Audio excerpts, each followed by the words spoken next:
The world was shocked last year when oil prices soared to almost $150 a barrel. Now that prices have plummeted, should we just kick back and feel relieved by the lower gas prices? Lower energy prices are a good thing, right? Let's take a closer look at this. First of all, I want to say that energy issues are enormously complex, and in just 7 minutes, I can just barely touch the tip of the iceberg.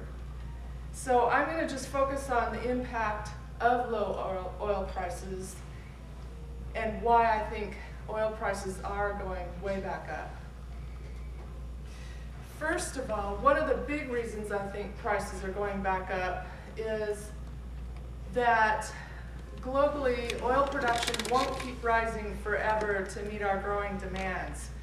Geological factors mean that there will be a topping point and an irreversible decline, no matter how hard we try and produce more. This is called peak oil.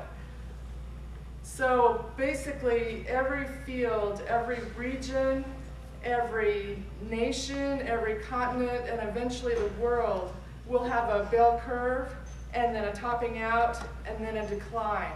We've seen this in fields and regions all around the world and nations, and it is fact. It is known fact.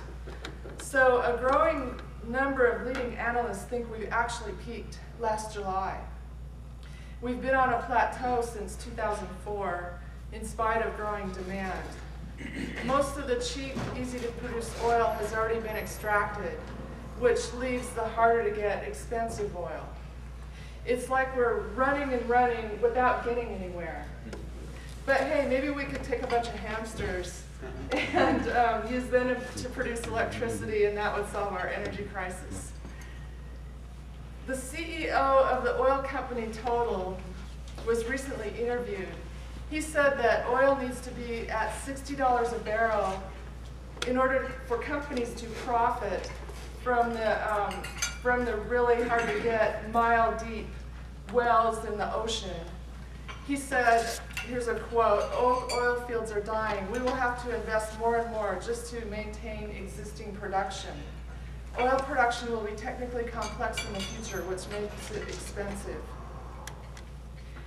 Finally, an oil executive who's being honest about our situation. Due to collapsed oil and gas prices, many projects have been canceled across the entire energy sector. Also, many exploration and production companies lack liquidity due to the energy crunch. The result of all this, in the US, drilling is down 45% since last September. That's huge.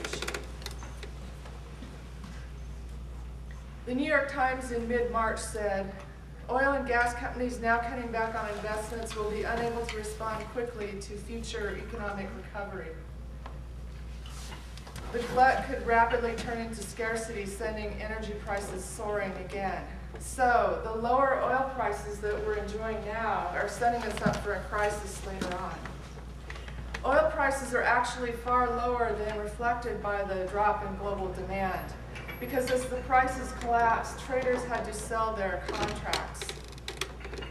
There's a watchdog group called the International Energy Agency, and they came out with a report in November. They were writing about fields that have already peaked. They said without further investment to help production, these fields' decline rate is 9% and accelerating.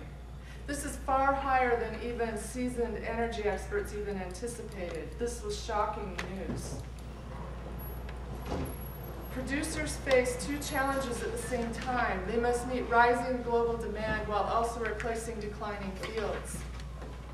Almost half that demand must be met by new fields, as existing reserves are declining more and more. By 2015, that's just 6 years away, new capacity equal to nearly 3 Saudi Arabias will be needed. That is huge. A quote from the report, the gap now evident between what is currently being built and what will be needed to keep pace with demand is set to widen sharply after 2010. That's a lot of roundabout words to say, Houston, we've got a problem. expect shortages ahead. As if this weren't enough, other factors are contributing to a looming shortfall as well. Aging oil and gas infrastructure, lack of skilled workers, and rising demand within exporting nations. Each of these is also a major issue. In the face of oil shortages, there's just not scalable substitutes that can step forward and save the day. Classical economic theory holds that higher oil prices will spur increased production or oil substitutes. But we're entering uncharted territory. We don't, because this theory no longer holds true. The IEA in their report says we must mitigate.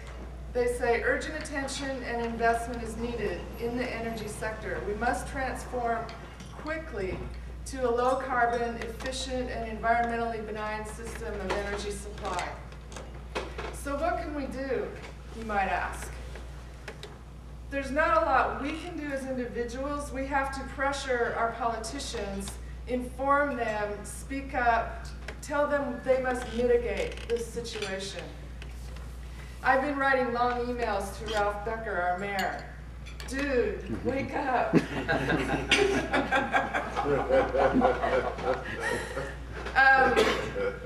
For yourself, reduce your own energy consumption, get a hybrid or electric car, tell others, and elect leaders who will deal with this.